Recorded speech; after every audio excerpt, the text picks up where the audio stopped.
ሰላም ሰላም የዩቱብ ተመልካቾች እንዴት ናችሁ? ሰላማችሁ ብዝዝት ይበልልኝ። ዛሬ ደግሞ በጣም አሪፍ የሆነ ገንፎ ሰርቻለሁ። የሰራሁት ደግሞ ቡላ ነው ማለት ነው። ቡላ ምንድነው? የታመጣች ስደት ላይ ሆነሽ ልትልን ትችላላችሁ። ይሄ የሰራሁት ኒሻ ነው። ኒሻ በጣም ቡላ ነው። ኒሻ በነገራችን ላይ ቡላ ነው ማለት ነው። እና በጣም አሪፍ እዚች ጋር ትንሽ ቅቤ አለኝ። እሱ በዚህ ቅቤ አሪፍ አርቄ በርበሬ ያርኩበት በጣም አሪፍ ገንፎ ሰርቻለሁ። የዛሬ ቁርስ ይሄ ነው ማለት ነው። እና የኔ ውዶች እንብላ ልላችሁ ወዳለሁ። ወዳችሁና ፈቅዳችሁ ስለተከታተላችሁን ከልቤ አመሰግናለሁ።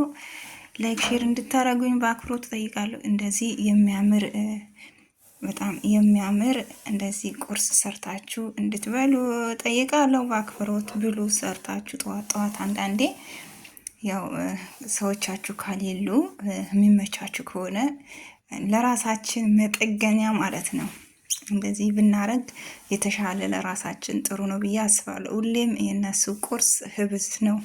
ሌላ የተለየ ቁርስ የላቸውም ከእንቁላልና ከዚህ ውጪ ማለት ነው። አንዳንዴ እኛ የራሳችን እንደዚህ ራሳችን ብንጠብቅ የተሻለ ነው ብዬ አስባለሁ።